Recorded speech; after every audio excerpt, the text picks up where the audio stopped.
네, 이번에는 2주 만에 뉴미디어 트렌드 함께 이야기 나눠봅니다. 콘텐츠를 사랑하는 분이시죠. 뉴아이디의 김조한 이사 전화 연결돼 있습니다. 김 이사님 안녕하세요. 안녕하세요. 네. 자, 오늘은 2주의 화제 영상부터 시작해 보려고 해요. 아, 네네. 네, 어떤 거 준비하셨어요? 노래 이거 나올 수 있나요? 네? 핑크퐁 아기 타워 댄스 영상 소개해 드리려고 해요. 네, 끝에 준비했습니다. 네. 네. 2016년에 업로드된 영상인데, 보통 유튜브에서 1년이 아니라 한 2주만 지나도 네. 사실은 이제 잊혀지거나 아니면 다른 트렌드가 계속 올라오잖아요. 네. 근데 이건 지금 4년이 지났는데도 여전히 많이 듣고 있어요. 아기상어. 네. 뚜뚜뚜뚜룩 이거죠? 맞습니다. 한국의 키즈 컨텐츠 기업 핑크퐁 이제 스마트 스터디 네. 편곡한 아기상어 노래 댄스 영상이 현재 71억 뷰. 그러니까 전 세계 인구가 한 번씩 다 본 거라고 볼 수 있고요. 와, 71억 뷰요. 네. 전 세계 유튜브 조회수 1위, 단일 컨텐츠로 1위라는 역사를 썼습니다. 네. 참고로 2위가 루이스 폰시의 데스파시오. 이게 이제 팝송. 강남스타일을 깼던 네. 음악이죠. 네. 그다음에 에드 시런의 If of You가 3위고요. 사실 이 노래가 대한민국에서 새롭게 만든 노래가 아니라 북미의 구전 동요예요. 네. 네, 한국 기업이 편곡하고 레바논 시위대나 아니면 미국 훈련 현장, 메이저리그 경기, 영화부터 해서 다양하게 쓰이면서 어른들이 이제 좋아하게 되다 보니까 네.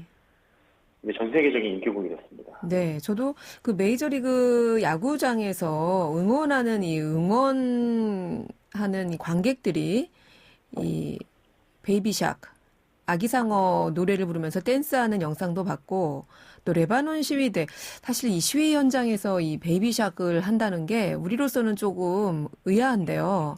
이 정도로 해외에서 이게 굉장히 정말 구전이 되고 있더군요. 사실 작년 워싱턴 내셔널스가 우승을 할 때, 네. 사실 경기가 되게 어려운 경기 때 이 노래를 통해서 또 약간 분위기 반전을 한 경우가 있었어요. 아, 그랬군요. 네, 지금 미국에서 굉장히 상징적인 음악이 되고 있는 건 사실입니다. 아기상어, 베이비샥.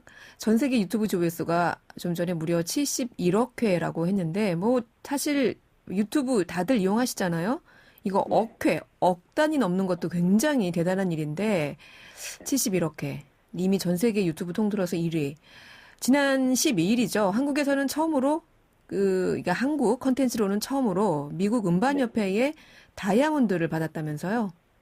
네, 다이아몬드는 미국 음반산업협회가 디지털 싱글 음원을 대상으로 매기는 최고의 등급이에요. 네. 그러니까 다운로드, 그다음에 오디오, 비디오 재생 합산한 수치로 매기는데요. 네. 1,000만 유닛을 달성해 주어지는데, 이게 1유닛이 이제 디지털로 돈을 내고 다운받았을 경우 1유닛, 그다음에 이제 스트리밍이라고 하죠. 스트리밍이라고 네. 하는데, 오디오와 비디오 재생은 150회를 달성해야 1유닛을 주는 겁니다. 아, 이게 한 번도 아니고 한 150번 정도는 재생돼야 그거를 1유닛으로 계산하는데. 다운로드 받은 거랑 같은 평가를 내리는 거죠. 그런데 이게 이 다이아몬드가 1,000만 유닛 이상을 넘어선 거예요. 그렇죠. 대단하네요. 그리고 지난 9월에는 영국 음반산업협회로부터 또 비슷한 120만 건 이상의 판매고를 올린 음원에 분류되는 더블 플래티넘 인증도 받았어요. 그래서 이게 한국 컨텐츠로는 싸이의 강남스타일 이어 두 번째라고 합니다. 대단한 성과예요. 정말 대단한 기록인데, 야, 이게 우리는 그냥 어린이들만 따라하는 노래, 어린이들한테 이제 애들한테 엄마 아빠 좀 지금 일해야 되고 바쁘니까 이거 잠깐 보고 있어. 보통 이제 쇼핑센터나 이런 데 가면은 아기들이 그 유모차에 태워진 채 그 손에 스마트폰을 들고 혹은 태블릿 PC를 들고 이 영상을 보는 경우가 좀 많이 보이던데, 이게 세상에 이게 세상에 이렇게 국제 사회에서는 인정받는 콘텐츠가 됐군요. 유튜브에서 성공을 해서 전 세계적으로 회사 가치도 오르고 유명해진 케이스라고 볼 수 있죠. 네. 그러니까 이런 거 보면은 이게 꼭 우리가 타겟을 어떻게 볼 것이냐, 이런 게 별로 중요하지 않은 게 아닌가, 이런 생각도 또 들어요. 맞습니다. 콘텐츠가 제일 중요합니다. 전략적으로 어떻게 유통하냐 이런 것도 중요하지만 목적으로는 많은 연령대들이 좋아할 만한 콘텐츠를 만드는 것들이 중요한 것 같아요. 네, 유치한 것 같지만 사실은 전 세계 어른들이 열광하는, 시위 현장에서조차도 따라 부르는 아기상어, 베이비샥의 다이아몬드 수상 내용까지 전해주셨고, 여기 노래가 되게 짧아요. 제가 보니까 유튜브에서 한 1분 30초 정도 되던데, 저희가 이따가 끝곡으로 이 노래를 준비하고 있으니까, 혹시 아시는 분들은 함께 들으시면서 어깨 들썩들썩 한번 해보시기 바랍니다. 자, 다음은, 자, 이제 우리 김주환 이사님 전문 분야인데, OTT 얘기를 준비하셨어요. 이렇게 성장할 줄 몰랐습니다. 네. 지난달에 넷플릭스가 한국 서비스를 시작한 이후로 최대 결제액을 달성했다. 그만큼 돈을 많이 내고 넷플릭스를 대한민국 시청자들이 봤다. 이런 얘기 아닙니까? 맞습니다. 지난 10월 한국 이용자들의 넷플릭스 결제 금액이 500억을 돌파했다고 그래요. 월 결제 금액이. 결제가. 와. 네, 514억을 기록했고요. 네. 그래서 지난해 같은 기간에 결제 금액이 260억 원이었던 걸 비교해서 네. 진짜 거의 2배가 됐죠. 거의 넷플릭스 주가처럼 결제 금액도 팍팍 뛰었군요. 네, 비대면 시대가 되면서 사실 많은 수혜를 본 것 같기는 해요. 네. 결제자를 아마 저희가 예상을 해보면 한 360만 명 이상 될 거로 추정이 되고요. 네. 360만 명이라면 우리 대한민국 가구가 4가구 중에 한 가구는 넷플릭스를 본다고 볼 수 있고요. 우리가 보통 1200가구 정도 생각하니까. 네, 1200만 가구라고 하면 네. 그 정도 될 거고. 네. 또 실제 넷플릭스 유료 결제자는 더 많을 거라고 예상되는 게 이게 카드로 결제한 금액만 집계한 겁니다. 예를 들면 IPTV라든가 요즘 많은 또 결합 상품들이 나오고 있는데 네. 네, 그런 식으로 결제한 것들은 지금 통계에서 빠졌기 때문에 훨씬 더 많을 거라고 생각이 들고 있어요.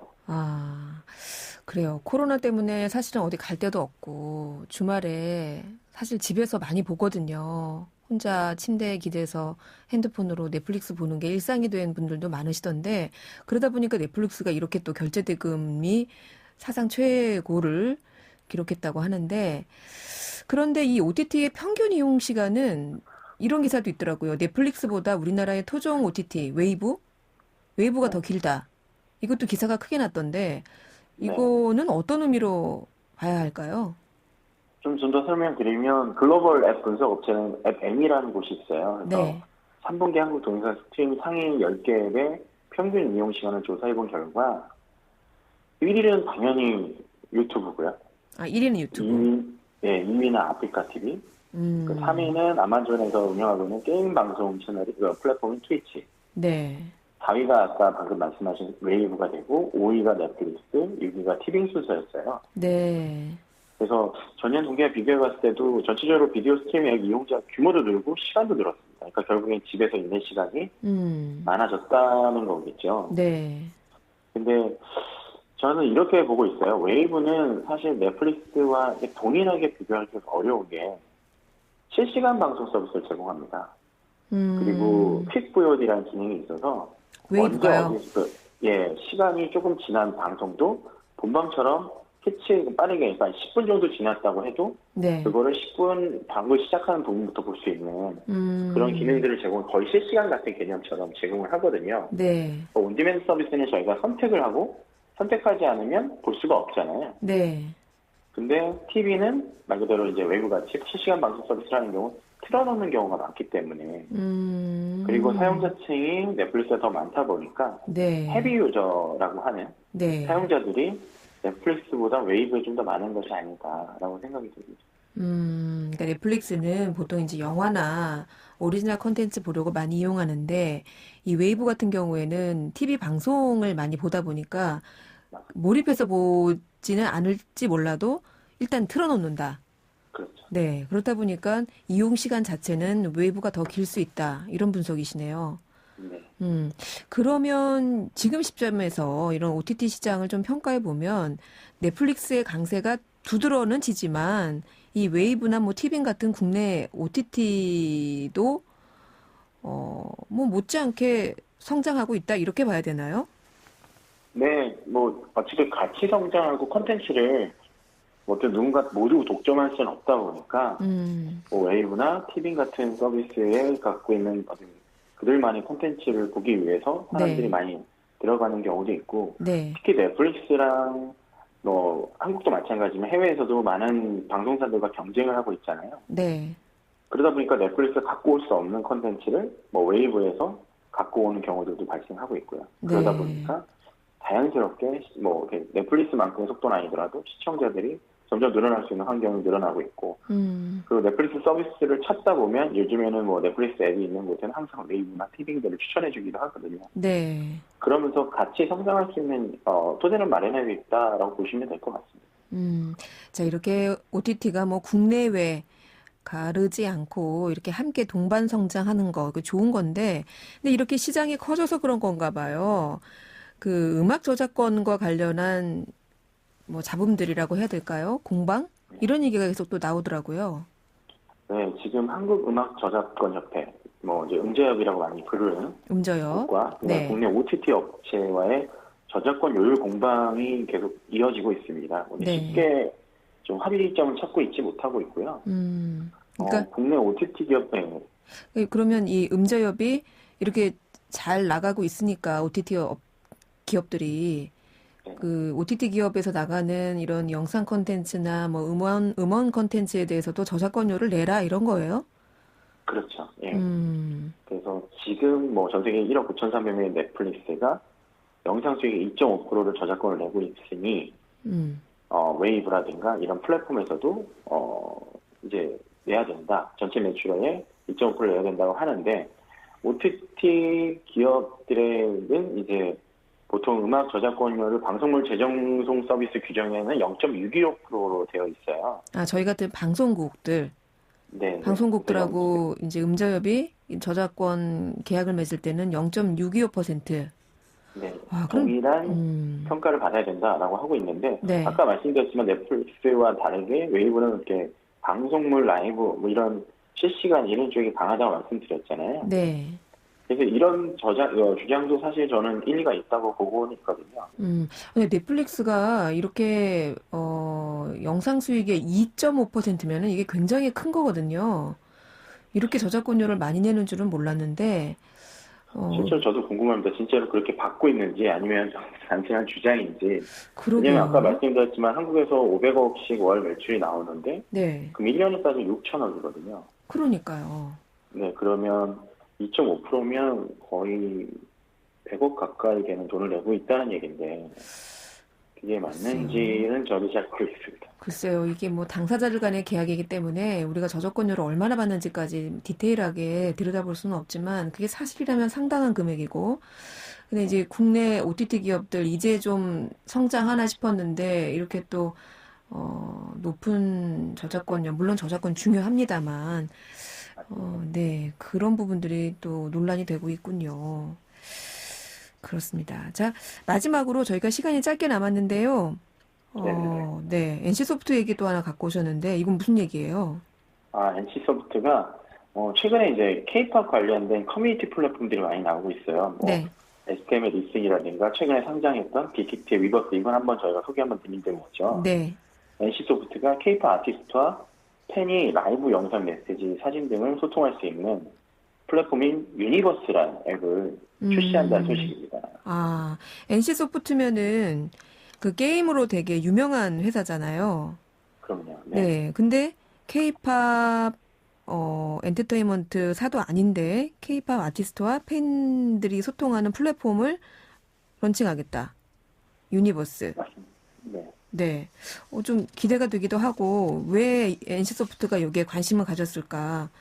NC소프트가 최근에 이제 빅게임 사업에 굉장히 관심이 많고요. 뭐 이제 영화 사업이라든지 여러 가지 분야에 투자를 하고 있고, 네. 그리고 최근에 인공지능 쪽에 굉장히 많은 투자를 하고 있는데, 네. 그 중에 하나가 이제 AI 음성 합성 기술을 갖고 있어요. 네. 복겐이라고 하는 기술인데, 네. 그러니까 사람들이 아티스트들과 사실 아티스트의 목소리가 아티스트들이 하는 얘기를 혹시 나한테 해주는 얘기 뭐 이런 거 듣고 싶을 때가 있잖아요. 그런 것들을 좀 만들어줄 수 있는, 그러니까 텍스트, 어떤 텍스트였으면 네. 뭐 제 이름을 얘기하면서 오늘 어떤 행사가 있고 뭐 이런 것들이 있고 응원해 주세요 뭐 이런 얘기를 할 수 있는 그런 솔루션 자체가 좀 마련해 돼 있다고 보시면 되고, 그걸 통해서 팬들과 소통을 하면서 결국에는 사용 시간을 늘릴 수 있는, 결국 게임 회사들이 제일 잘하는 거는 돈을 벌고 수익화하는 것과 그다음에 네. 사용 시간을 늘리게 하는 부분에 대한 굉장히 최적화된 어떤 전략들이 있거든요. 네. 그런 것들을 이제 K-팝이 전 세계로 또 나가는데 굉장히 많은 도움이 되니 네. 그런 부분을 활용하겠다라는 생각이 들어서 시작한 게 아닌가. 제 개인적인 생각입니다. 그러면 예를 들면 블랙핑크의 제니가 김조한 이사님한테 조한 씨 잘 잤어요? 이렇게 하면서 제니 음성으로 뭐 이렇게 인사를 건네주고 이런 거를 지금 서비스하겠다는 거예요? 네, 그런 일정이라든지 어떤 콘서트 이런 것들도 다 지원하지만, 궁극적으로 이제 팬과의 교감할 수 있는 부분들을 인공음성, 그러니까 AI 음성 기술을 해서 활용하겠다라는 얘기가 좀 나오고 있어서요. 저희도 얼마 정도까지 잘 될지는 좀 기대가 되고 있습니다. 네, 아직은 이 AI 뭐 이런 부분들이 낯선 분야라, 과연 될까? 정말 비슷하게 재현을 낼 수 있을까? 이런 생각도 들긴 하지만 상당히 아이디어는 참신한 것 같아요. 네. 네. 자, 오늘은 이렇게 게임 회사인 NC소프트의 유니버스라는 새로운 사업까지 오늘도 참 새로운 이야기 저로서는 잘 들었습니다. 오늘 말씀 감사합니다. 네, 감사합니다. 네, 지금까지 뉴 아이디의 김조한 이사였습니다.